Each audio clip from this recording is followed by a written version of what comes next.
नमस्कार दोस्तों, LN classes के ऑनलाइन पोर्टल पे आप सभी लोगों का स्वागत है। और आज हम करने जा रहे हैं बायोलॉजी का टॉप 20 सेट नंबर 9।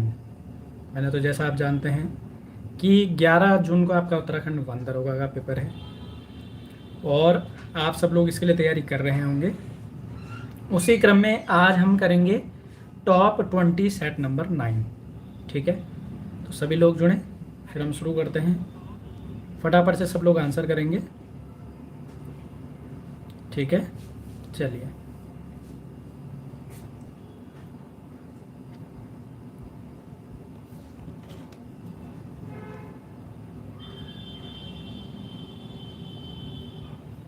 चलो, तो फटाफट से सब लोग आंसर कर देंगे।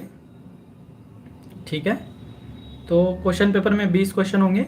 सारे क्वेश्चन आज बायोलॉजी के रखे गए हैं, तो फटाफट से आपको जो है आंसर कर देना है। ठीक है, चलो, चलिए चलिए चलिए।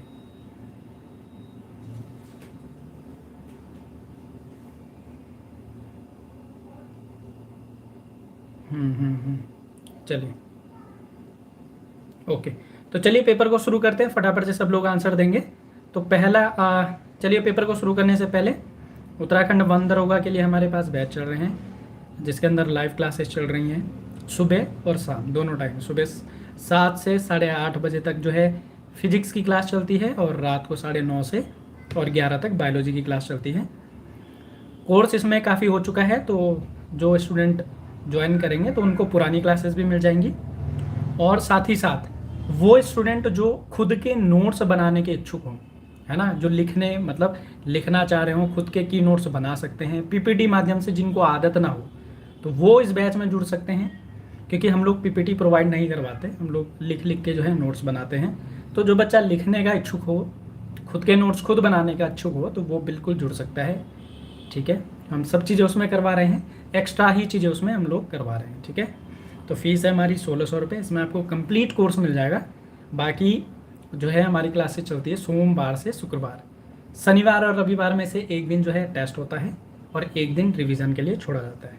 ठीक है, लैब असिस्टेंट का जो है एग्ज़ाम जो है ये नोटिफिकेशन इस माह के अंत तक आ जाएगा। हाँ, बाकी जिन लोगों का ऐप के अंदर टेस्ट नहीं हो पाया, जिन लोगों का ऐप के अंदर टेस्ट नहीं हुआ, तो वो एक बार एप्लीकेशन को अनइंस्टॉल करना, दोबारा से इंस्टॉल करके देखना।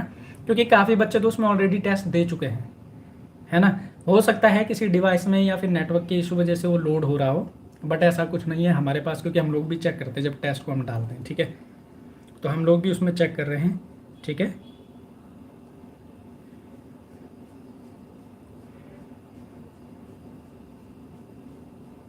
चलिए।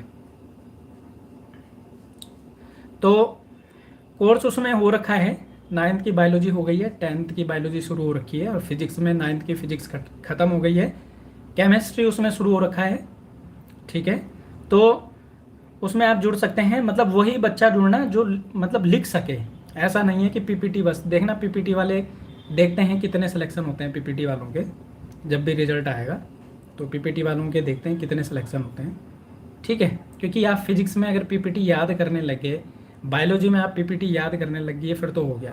चीज़ें कॉन्सेप्ट के साथ समझिएगा, फिर जाके सिलेक्शन होता है। ठीक है, चलो। तो पहला क्वेश्चन आपकी स्क्रीन पर, बाकी मैं बैच का इन्फॉर्मेशन आपको अभी दूंगा। तो बेसिक क्वेश्चन है, बेसिक बहुत बेसिक क्वेश्चन रखे गए हैं। क्वेश्चन फर्स्ट है, माइटोकॉन्ड्रिया और हरित लवक यानी माइटोकॉन्ड्रिया एंड क्लोरोप्लास्ट में कितने प्रकार का राइबोसोम पाया जाता है? तो फटाफट से आंसर देंगे।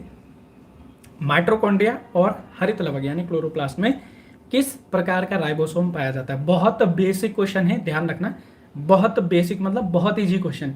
तो ये अगर आपके गलत होते हैं तो ये समझो तैयारी बिल्कुल भी अच्छी नहीं है आपकी। ठीक है, अगर ये क्वेश्चन आपके गलत होते हैं तो ये समझ लो कि आपको तैयारी की बहुत आवश्यकता है। ठीक है, बहुत बढ़िया। तो काफ़ी हम सभी स्टूडेंट्स के जो है आंसर सही है। तो देखो, इस क्वेश्चन का जो आंसर होगा आप जानते हो, माइटोकॉन्ड्रिया और हरित लवक में जो है 70S प्रकार का जो है राइबोसोम पाया जाता है। ठीक है, अगला क्वेश्चन आपकी स्क्रीन पर ये रहा, हाइबरनेशन यानी शीत निद्रा में मेंढक सांस लेता है। फटाफट से आंसर करेंगे। हाइबरनेशन यानी शीत निद्रा में मेंढक सांस लेता है। हाइबरनेशन, शीत निद्रा में मेंढक सांस लेता है। किससे लेता है आपको बताना है। बहुत इजी क्वेश्चन रखे हैं, ठीक है, ये कोई हाई फाई क्वेश्चन नहीं है, बहुत बेसिक क्वेश्चन है, ठीक है। अरे मेंढक में गिल्स कहाँ से हो गए हैं? मेंढक में गिल्स कब से आने लगे?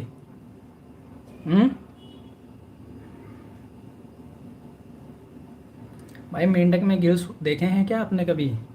गिल्स नहीं होते मेंढक में। हाँ, हाइबरनेशन जिसे हम शीत निद्रा कहते हैं। देखो आजकल आपको कोई मेंढक दिख रहा है? नहीं दिख रहा होगा, लेकिन अब जब बरसात आएगी तब वो दिखेंगे। अभी हैं कहाँ वो मेंढक? तो अभी जो हैं अभी मिट्टी के नीचे दबे हैं वो। जहाँ भी तालाब होगा, जहाँ भी पानी वाली जगह होगी, तो वहाँ मिट्टी के नीचे दबे हैं, उसे कहते हैं हाइबरनेशन। और हाइबरनेशन में वो जो क्या करते हैं, सांस जो लेते हैं स्किन यानी त्वचा से लेते हैं, ठीक है। चलो अगला क्वेश्चन। अगला क्वेश्चन है सीटे, सूक जिसको कहा जाता है, सीटे जिसे सूक कहा जाता है, वह बना होता है। सूक यानी सीटे जो जिसे कहते हैं वो बना होता है। किसका बना होता है ये आपको बताना है, ठीक है। मोस्ट इंपॉर्टेंट क्वेश्चन है ये, रियल लाइफ। बहुत बढ़िया भाई विशाल, बहुत खूब, बहुत बढ़िया, बहुत बढ़िया, ठीक है। तो आप जानते हैं किस में होता है ये? एनालिडा में, है ना। प्रॉपर हमने पढ़ा है एनालिडा में होता है ना। खासकर केंचुआ अर्थवॉर्म में ये होता है, और इसके माध्यम से वो क्या करता है, लोकोमोशन करता है। और ये किसका बना होता है? काइटिन का बना होता है, ठीक है। तो ध्यान रखना, जो फाइलम आपको करवा रखे हैं बहुत अच्छे से कर लेना। बहुत बहुत की नोट्स के तरीके से आपको लिखाई गई हैं चीज़ें, तो वो सारा आपको याद होना चाहिए, ठीक है।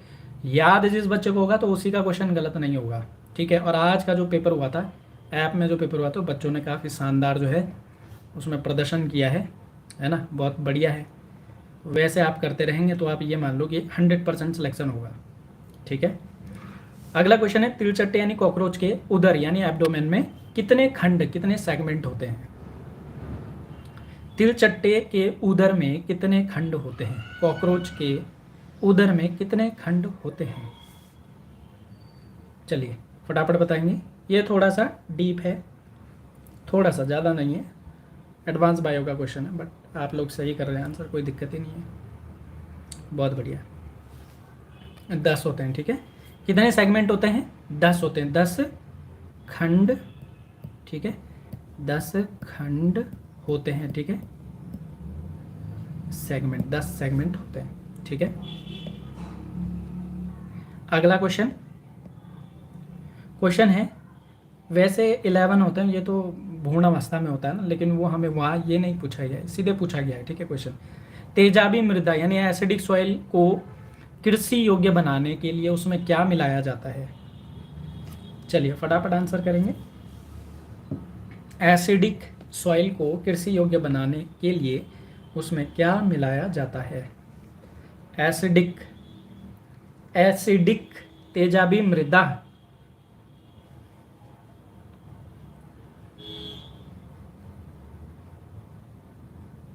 चलिए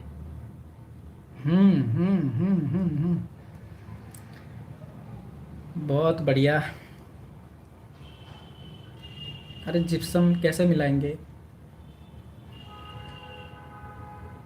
चलो बहुत कम लोगों के आंसर इसमें राइट हैं। देखो भाई एसिडिक सॉइल में आप जिप्सम मिलाओगे तो और एसिडिक हो जाएगी ना। कैल्शियम सुपर फास्फेट क्या मिलाया जाता है? कैल्शियम सुपर फास्फेट मिलाया जाता है, तब वो थोड़ा सा उसकी स्थिति ठीक हो जाती है ना। आप जिप्सम बोल रहे हैं, ठीक है, राइट आंसर होगा कैल्शियम सुपर फॉस्फेट, तब जाके वो बैलेंस होती है सॉइल, ठीक है, तब उसमें आप कृषि कर सकते हो, जिप्सम नहीं होगा, ठीक है। चलिए ये क्वेश्चन कई बार पूछता है ये, ठीक है।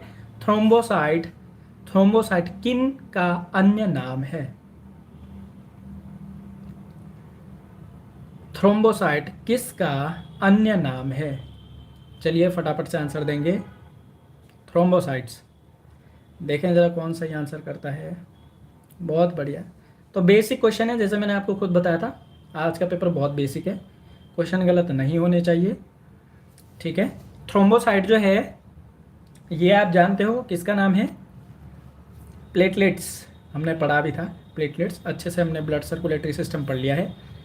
आरबीसी का इरिथ्रोसाइट, डब्ल्यूबीसी का ल्यूकोसाइट, ठीक है, प्लेटलेट्स का थ्रोम्बोसाइट, ठीक है। चलो अगला क्वेश्चन, क्वेश्चन है मनुष्य के लाल रुधिर कणिकाओं का आकार होता है, मनुष्य के लाल रुधिर कणिकाओं का आकार होता है, मनुष्य के लाल रुधिर कणिकाओं का आकार होता है। चलिए फटाफट बताएंगे। बहुत बढ़िया, बहुत बढ़िया, है ना। मैंने आपको बताया भी था जो हमारी आरबीसी होती है उसका स्ट्रक्चर कुछ इस तरीके का होता है। कैसा? डंबल के जैसा। कैसा होता है? डंबल के जैसा होता है, ठीक है। और अगर ऐसे गोली के माध्यम से देखेंगे तो जैसे पैरासीटामोल होती है ना, वैसा, ठीक है। ट्रांसपोस्ट वाला, हाँ विशाल चिंता मत करो, उसका भी मैं ट्रांसपोस्ट, जो ट्रांसपोजेबल एलिमेंट है ना, वो जंपिंग जीन को कहते हैं। किसको कहते हैं? जंपिंग जीन को कहते हैं। जंपिंग, मैकक्लिंटॉफ, मक्के में जिन्होंने खोज की थी, ये है उसका आंसर, ठीक है। तो वो मैं कल जब आपकी क्लास लूँगा ना तो 5 मिनट में उसमें वो भी करूँगा, एनालिसिस भी करूँगा, तो वहाँ पर मैं बता दूंगा मक्के का है। वो मैंने थोड़ा सा बीच से पूछ लिया, इसलिए हो सकता है आपको वो समझ ना आया हो, ठीक है। मक्के में होगा, बिल्कुल बिल्कुल, ठीक है। चलिए तो यहाँ पर क्वेश्चन था मनुष्य के लाल रुधिर कणिकाओं का आकार कैसा होता है, तो ये होता है भाई उभयावतल। कैसा होता है? बाइकॉनकेव, ठीक है। अगला क्वेश्चन, क्वेश्चन है केंचुए में नेत्र होते हैं। चलिए बताइए, केंचुए में नेत्र होते हैं, केंचुए में नेत्र होते हैं, कितने होते हैं? 2 होते हैं, 3 होते हैं, 6 होते हैं, कितने होते हैं?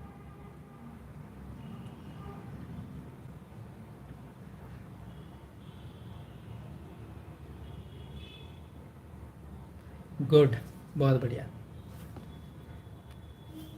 तो देखो जो हमारा अर्थवर्म होता है उसमें आइज होती ही नहीं है, ठीक है। आइज नहीं होती है उसमें, एब्सेंट होती है, ठीक है। हाँ 0 0 बिल्कुल सही। चलिए बहुत ही इजी क्वेश्चन, क्वेश्चन है सिस्टेमा नेचुरी पुस्तक किसकी है? सिस्टेमा नेचुरी पुस्तक किसकी है? किसान का दोस्त, बिल्कुल सही राहुल, बहुत बढ़िया। चलो फटाफट बताओ।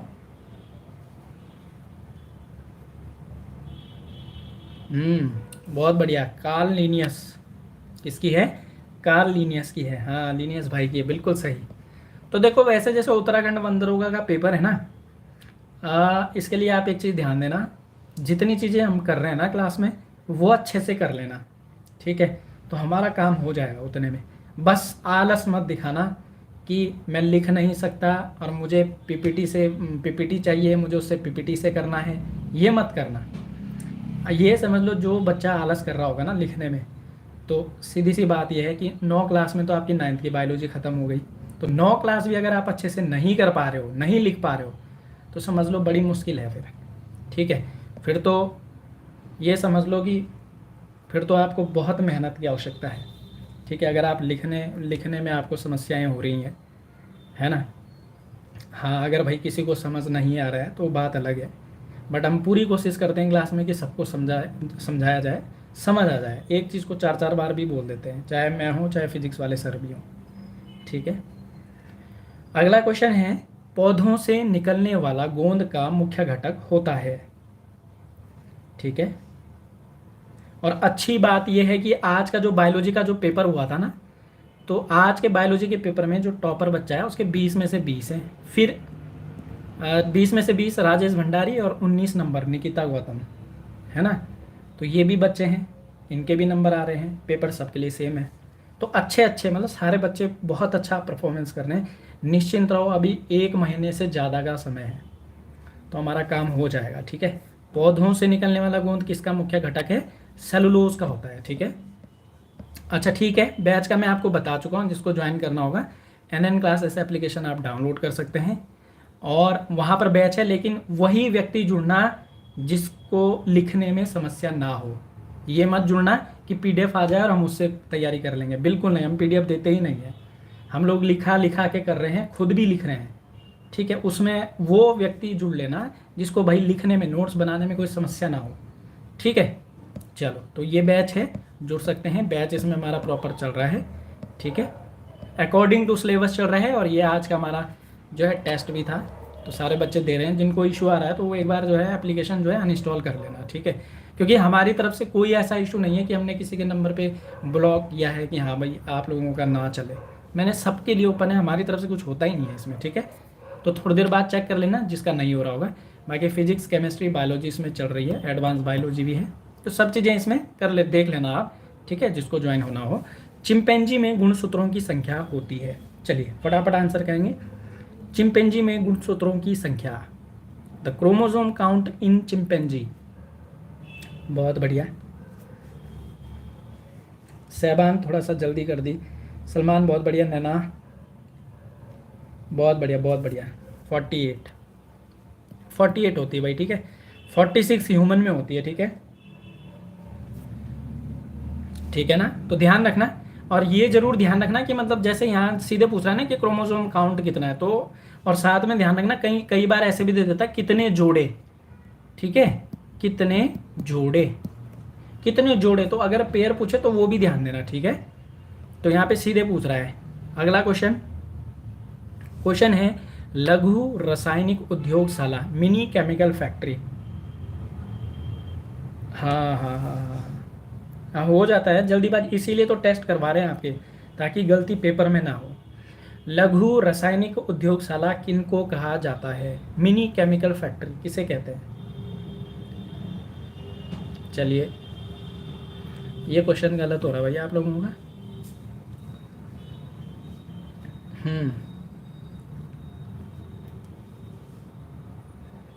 लघु रासायनिक उद्योगशाला, बहुत बढ़िया। जो जो बच्चा एडवांस बायोलॉजी पढ़ा होगा ना, उसमें मैंने नोट में करवा रखा है ये, ठीक है। माइटोकॉन्ड्रिया नहीं होता, लिविंग सेल होती है। क्या होती है? लिविंग सेल होती है भाई, ठीक है, ध्यान रखना। लघु रासायनिक उद्योगशाला जो है, मिनी केमिकल फैक्ट्री किसको कहते हैं? एक जीवित सेल को कहते हैं, ध्यान रखना, ठीक है। माइटोकॉन्ड्रिया नहीं होगा, वो तो पावर हाउस है, ठीक है। ये पूरी यूनिटी होती है ना, लिविंग सेल एक पूरी यूनिट होती है। आपको पता है, एक सेल फिर बहुत सारी सेल, है ना, बहुत सारी सेल, ये बहुत सारी सेल मिलके टिश्यू बनाते हैं।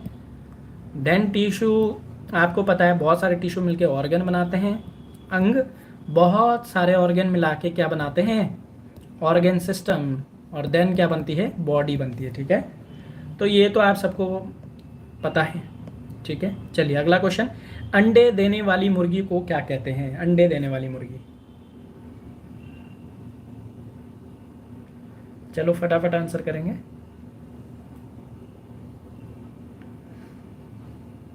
बेसिक एग्रीकल्चर है, ठीक है।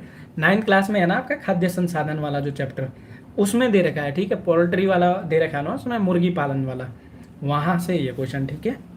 कहीं आपको ये लगे कि भाई आउट ऑफ सिलेबस है, तो ऐसा नहीं है, ठीक है। अंडे देने वाली मुर्गी को लेयर्स कहते हैं भाई, ठीक है। और जो जिसे मांस के लिए पाला जाता है उसे ब्रॉयलर कहते हैं, या ब्रॉयलर आपने सुना होगा, ठीक है। तो राइट आंसर क्या हो जाएगा? लेयर्स। अगला क्वेश्चन, क्वेश्चन है एनीमिया रोग किस प्रकार के जल प्रदूषण से होता है? हाँ, एनीमिया, रक्त क्षीणता जो होती है, वाटर पॉल्यूशन, वाटर पॉल्यूशन, ठीक है।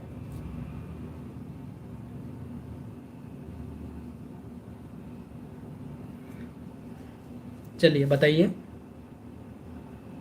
बहुत बढ़िया प्रियंका। कैडमियम से नहीं होगा, कैडमियम से तो इटाई इटाई होता है। नहीं नहीं नहीं नहीं, शीशे से होता है भाई। कैडमियम से तो इटाई इटाई होता है, शीशे से होगा शीशा, शीशे से होगा एनीमिया डिजीज, ठीक है। बाकी ये आपको पता है, पारा से इटाई इटाई होता है, नाइट्रेट से ब्लू बेबी सिंड्रोम होता है, और कैडमियम से आपका क्या होता है? नहीं नहीं नहीं नहीं, ध्यान रखना, कैडमियम से इटाई इटाई, सीसे से एनीमिया, नाइट्रेट से ब्लू बेबी सिंड्रोम, और पारे से क्या होगा, मिनी माता। ठीक है, हाँ जी हाँ जी, मिनी माता, HG से मिनी माता, बिल्कुल सही। ठीक है, तो पारे से मिनी माता, नाइट्रेट से ब्लू बेबी सिंड्रोम, सीसे से एनीमिया, और कैडमियम से इटाई इटाई। ठीक है, चलो फिर से बहुत इजी क्वेश्चन, रिपीटेड क्वेश्चन है। 3 माइल आइलैंड दुर्घटना कहाँ हुई थी? चलिए चलिए फटाफट बताएंगे, 3 माइल आइलैंड दुर्घटना कहाँ हुई थी?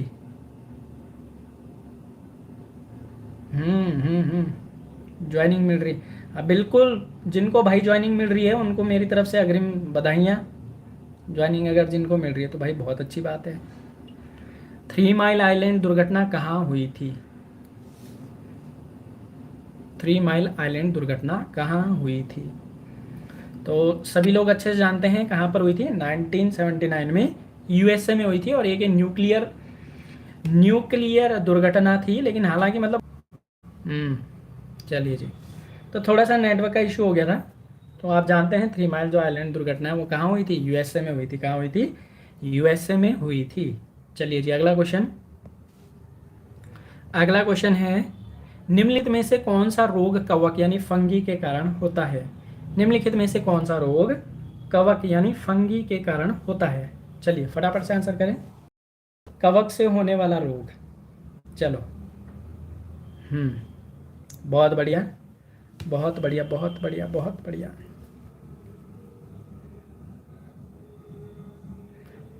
बहुत बढ़िया बहुत बढ़िया, मतलब मैक्सिमम लोगों के आंसर राइट हैं। बहुत बढ़िया। देखो, अगर आपका जो सिलेबस जो आयोग ने दे रखा है, मतलब 9-10 की अगर आपने साइंस अच्छे से करी हुई है, तो ये समझ लो आप बहुत अच्छी रेस में हो। ठीक है, तो आप जानते हैं मूंगफली का टीका रोग, एथलीट फूट, और गन्ने का लाल सड़न यानी रेड रोड जिसे कहते हैं, ये सब के सब जो हैं ये फंगी यानी कवक किससे होते हैं? कवक से होते हैं। चलिए अगला क्वेश्चन। क्वेश्चन है, MDT MDT MDT किसके लिए प्रयोग होता है? किसके लिए प्रयोग होता है MDT? MDT का फुल फॉर्म है multiple drug therapy. MDT multiple drug therapy किसके लिए यूज होती है? Multiple drug therapy.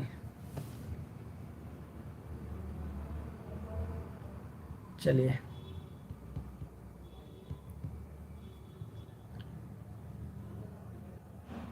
Multiple drug therapy. चलिए, बहुत बढ़िया बहुत बढ़िया। तो मल्टीपल ड्रग थेरेपी जो है वो कुष्ठ रोग यानी लेप्रोसी के लिए प्रयोग होती है।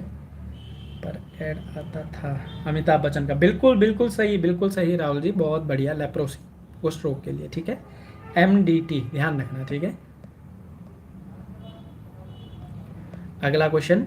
क्वेश्चन है, निम्न में से कौन सा जड़ नहीं है? Which one is not a root? कौन सा रूट का एग्जाम्पल नहीं है? रूट का एग्जाम्पल नहीं है, हाँ कुष्ठ रोग, बिल्कुल। कुष्ठ रोग जिसे कोढ़ भी कहते हैं ना, कोढ़, गढ़वाली भाषा में कोढ़ भी कहते हैं उसको। निम्न में से कौन जड़ नहीं है? Which one is not an example of root? बहुत बढ़िया बहुत बढ़िया, सही है, बिल्कुल सबका सही है भाई। कोई नहीं, क्योंकि गाजर मूली सलजम चुकंदर सबकी सब रूट है। ठीक है, अगला क्वेश्चन। अब ये क्वेश्चन गलत नहीं होना चाहिए, क्योंकि हार्मोन हमने अभी जो है लास्ट ही चैप्टर में किया था। कौन सा हार्मोन पौधों में फीमेल फ्लावर को बढ़ावा देता है? अरे ऑल तना नहीं होगा, ऑल रूट होगा। ये रूट हैं ये सब के सब। सेवान थोड़ा सा एडवांस बायो देख लेना, उसमें रूट करवा रखा है, अच्छे से रूट समझा रखा है उसमें। रवि बहुत बढ़िया, मनीषा, सलमान, बाकी सब ध्यान देंगे। 9:30 से अभी फिजिक्स का भी होगा। ठीक है, ये यूट्यूब पे ही होगा। ठीक है, यूट्यूब पे ही होगा 9:30 से। ठीक है, फिजिक्स का योगेश सर करवाएंगे, फिजिक्स केमिस्ट्री। ठीक है, बाकी एनालिसिस आपका एप्लीकेशन पे ही होगा भाई। ठीक है, क्लास में, यूट्यूब पे नहीं होगा। कौन सा हार्मोन पौधों में मादा पुष्पों यानी फीमेल फ्लावर को बढ़ावा देता है? तो बहुत बढ़िया, CSK साइटोकाइनिन है ना, हमने पढ़ा है रिसेंटली, तो इसमें तो कोई दिक्कत होगी नहीं आप लोगों को। तो आज का सबसे इजी क्वेश्चन और लास्ट क्वेश्चन, सबसे इजी क्वेश्चन और सब लास्ट क्वेश्चन, प्राणी जगत एनिमेलिया का सबसे बड़ा संघ यानी फाइलम कौन सा है? बहुत बढ़िया, तो ये तो किसी का गलत होगा ही नहीं, है ना, बहुत इजी क्वेश्चन है। ठीक है, आर्थ्रोपोडा, आर्थ्रोपोडा, ठीक है। तो आर्थ्रोपोडा आप जानते हो सबसे बड़ा फाइलम भी है और सबसे बड़ी क्लास भी है इसमें, इंसेक्ट है ना, कीटों की। बाकी आप सब लोग पढ़ चुके हैं ऑर्थोपोडा को कि ऑर्थोपोडा क्या होते हैं, इसके अंदर क्या चीज़ें आती हैं, ठीक है। बस उतना ही पढ़ना है, ठीक है। बाकी जो जैसे अभी हम कर देंगे, सिलेबस ख़त्म कर देंगे, उसके बाद एडवांस बायो देख लेना सब बच्चे लोग एक बार, ठीक है। चलिए, ठीक है, तो ये रहा आज का पेपर। अब देखो आज का जो पेपर है ना, इसमें आपके नंबर कितने होने चाहिए? आपके जो नंबर होने चाहिए वो होने चाहिए 20 में से कम 17 प्लस। अगर आपके 17 प्लस नंबर हैं तो समझो आपकी तैयारी अच्छी चल रही है।